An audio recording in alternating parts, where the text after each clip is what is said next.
2021 is upon us. I got all this unused footage.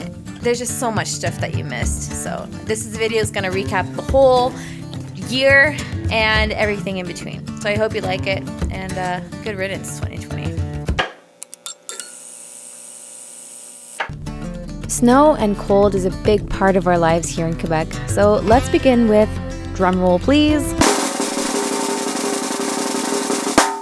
You guessed it, winter 2020.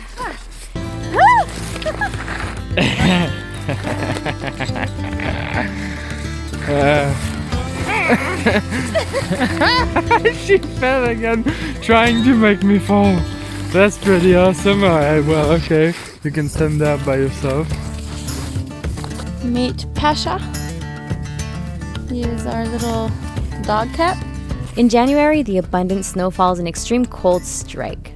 That's when we go out for some forest adventures, explore the spots that we can't really go in summer since we do have a pretty swampy forest. Plus, the flies are just terrible in June through August.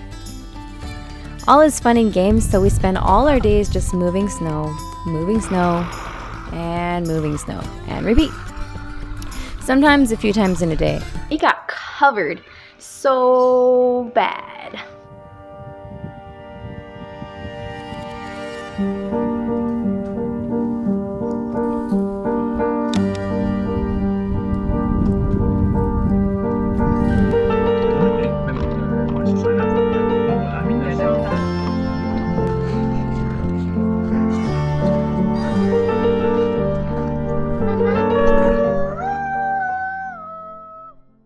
Plus, flu season is at its peak, so no need to tell you it doesn't get any easier here on the homestead.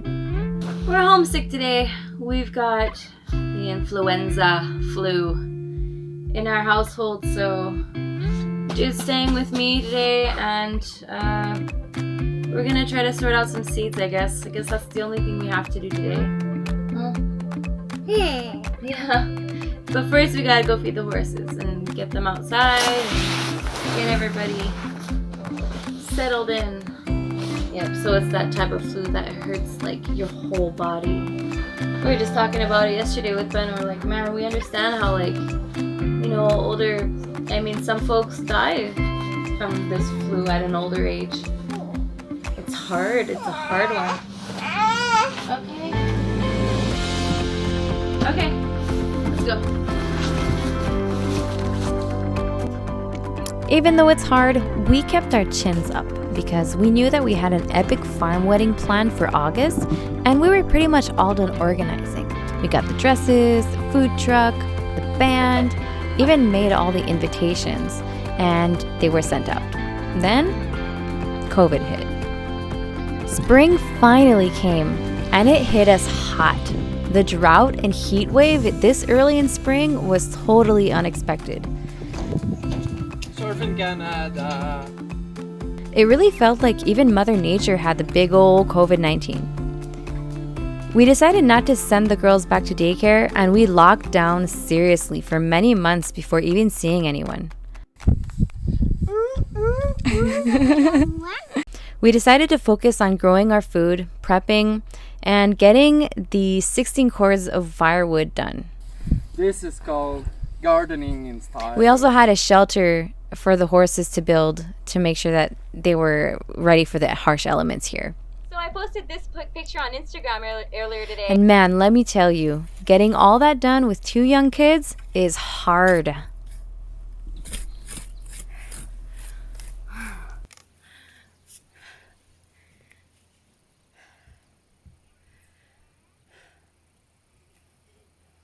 More than halfway done.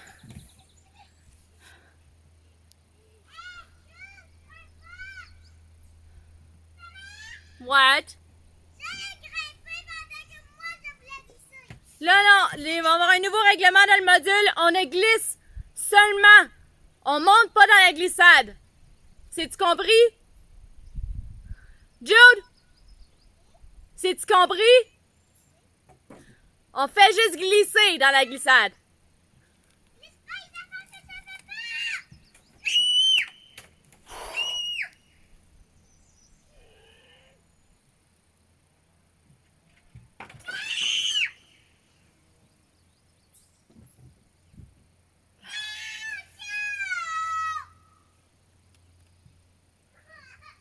Alright, gotta go fix a kid problem.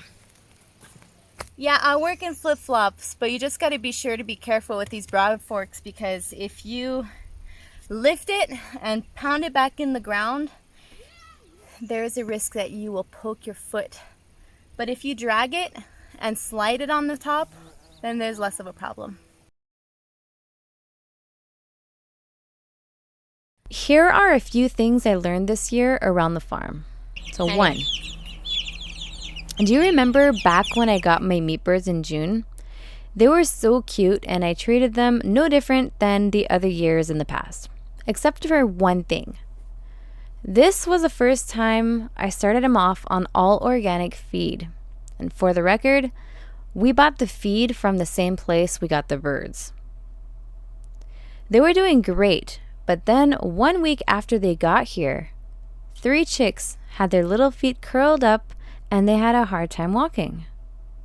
So I've already seen this in older birds when they're just about ready to be processed. They start falling one by one, but never in 1 week old chicks. The next day, I went out and there were 6. They turned from healthy little chicks to sick very quick.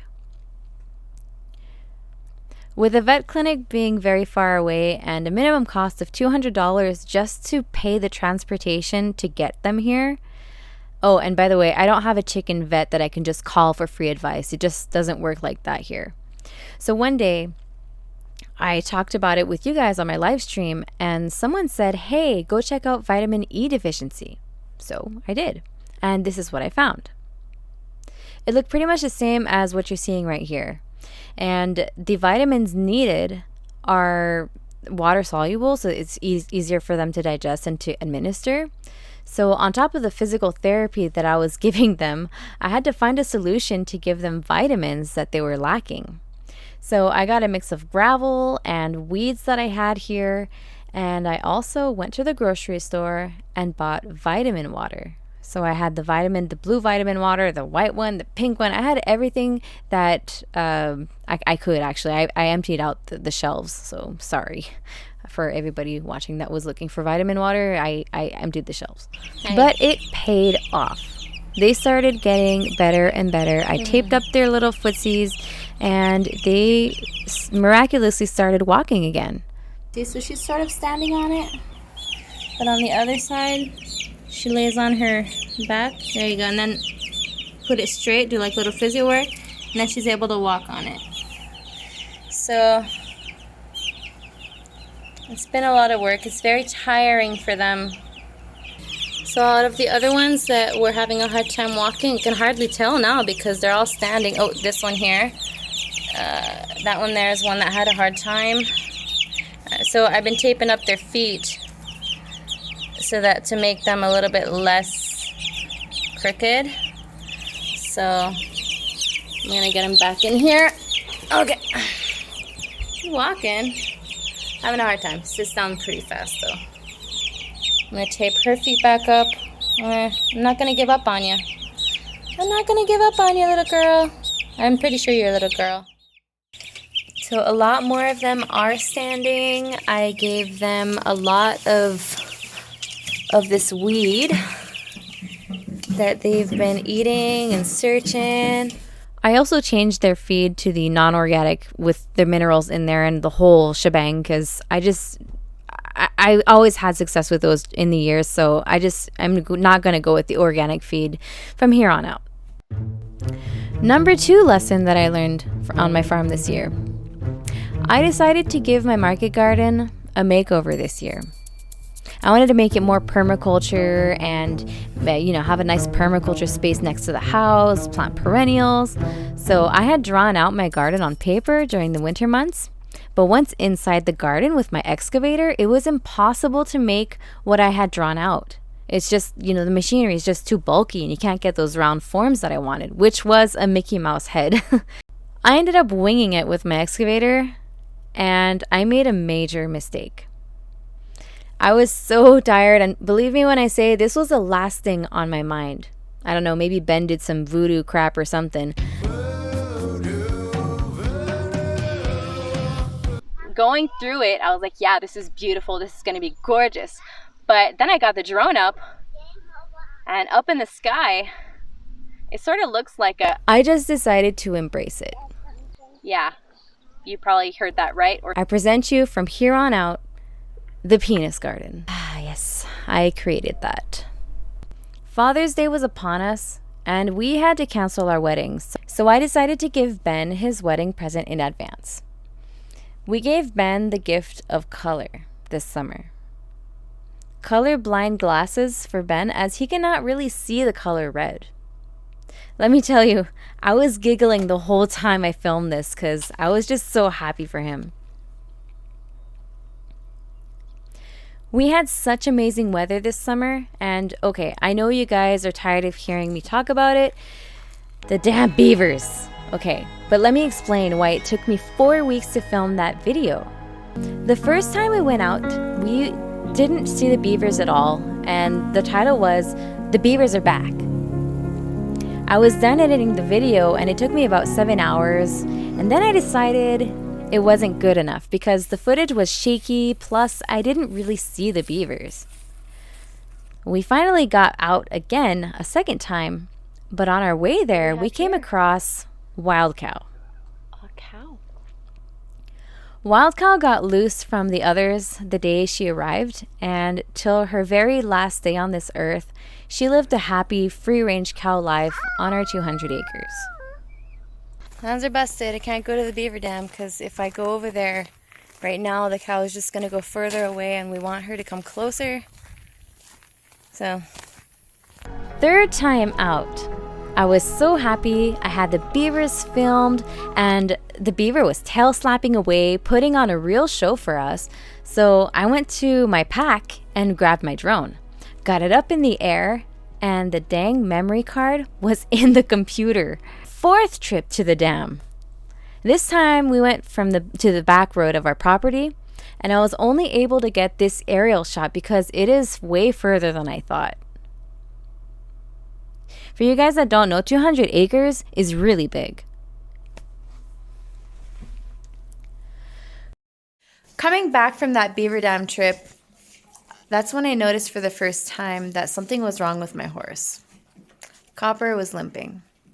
We had been battling a hoof bacterial infection for a while and got on top of it, but it decided to act up again by the end of summer. The white line disease was slowly making its way back into the hoof and creating a good amount of damage, even with regular hoof maintenance by my farrier. Summer went by so fast, and the vegetable and meat harvests were abundant. Ben went out hunting every single day during hunting season, but came back empty-handed this year. So thankfully, we had Wild Cow. By then, we were beginning to feel tired. Very tired.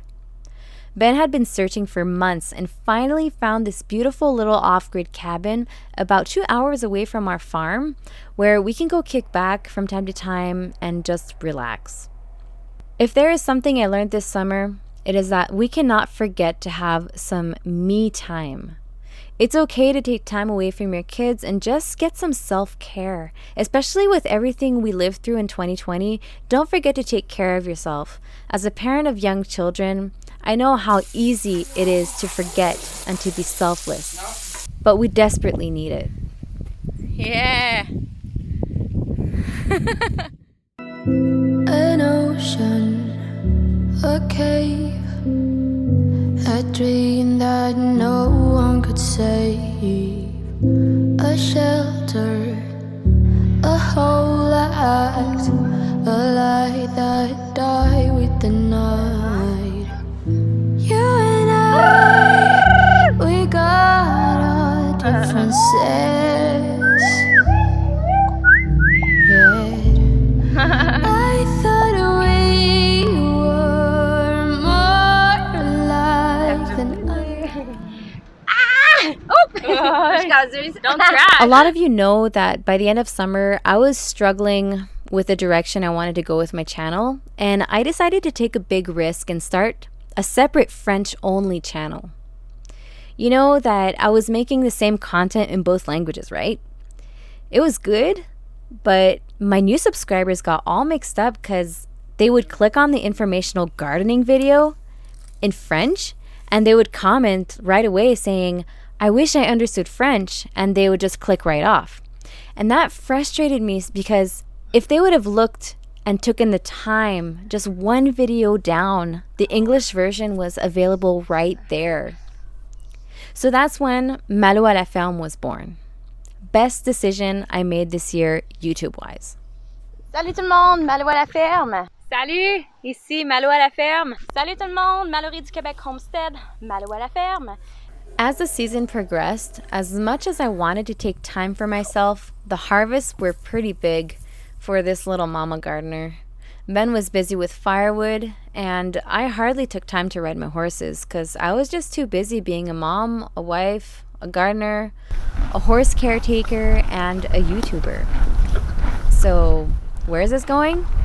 Well, I burnt out.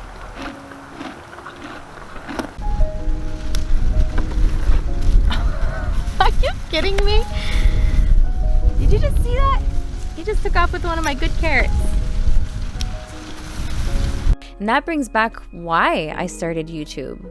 If one day this channel ends up paying for all the work that I've been putting into it, I would put the money towards hired help, probably, most likely. Ben is out of service for a few weeks, a month these days, and is finding it harder and harder to maintain the property of 200 acres. It is a lot. 200 acres is huge, as I mentioned before. It's really big. The forest needs cleaning. The buildings need a lot of love and care. And that's why we don't have more animals right now. So for you guys asking, we don't want more animals. No, not now. Not till we are good and ready and the kids are a bit older.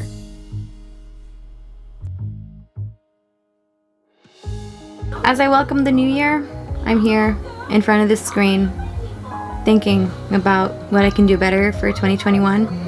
And that would be to spread the love and to try to not treat my body like a robot, as well as spend a little bit less time staring at this screen.